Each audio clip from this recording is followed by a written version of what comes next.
আসসালামু আলাইকুম, আশা করি সবাই ভালো আছেন। আমি আল্লাহর মতো ভালো আছি, আলহামদুলিল্লাহ। তো আজকে আইসি নৌপর নম্বর অভ্যন্তরী একটা ইঞ্জিনিয়ার স্যারের সাথে আমার স্যার দেখা করতে। তো আসলাম, আমি বললাম দেখি একটু জায়গাটা ঘুরে দেখি কেমন, চলুন ঘুরে দেখি। এগুলো সব সরকারি কাজে ব্যবহৃত ভেগু, অনেক কিছু ভাঙ্গা টাঙ্গা হয়, এই জন্য সরকারি কাজে ব্যবহার করে। যখন যেটা লাগে তখন সেটা নিয়ে যায়। এখানে অনেক কিছু আছে, দেখুন সরকারি মাল পড়ে রয়েছে। এই ধর,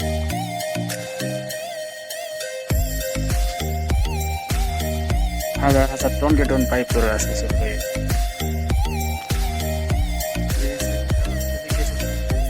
যেদিকে তাকাবেন সাথে সাথে পাইপ আর পাইপ।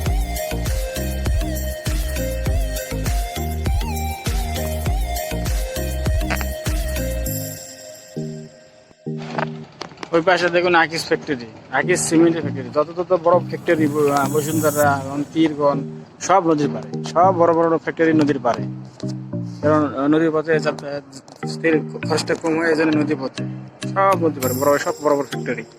অনেক এদিক থেকে ওইদিকেও দেখা যাচ্ছে না, অনেক দূরে কুয়াশার জন্য সব অনেক বড় বড় ফ্যাক্টরি নদীর পারে আছে। এবার আমার গাড়িটা রেখে দিছি ছায়াতে। রোদের তাপমাত্রা তেমন নাই, তবে ছায়াতে রেখে দিছি। আশা করি অবশ্যই আমার ভিডিওটি ভালো লাগছে। আর ভিডিওটি ভালো লাগলে লাইক, কমেন্ট, শেয়ার, সাবস্ক্রাইব অবশ্যই করবেন। সবাইকে ধন্যবাদ। আসসালামু আলাইকুম, আল্লাহ হাফেজ।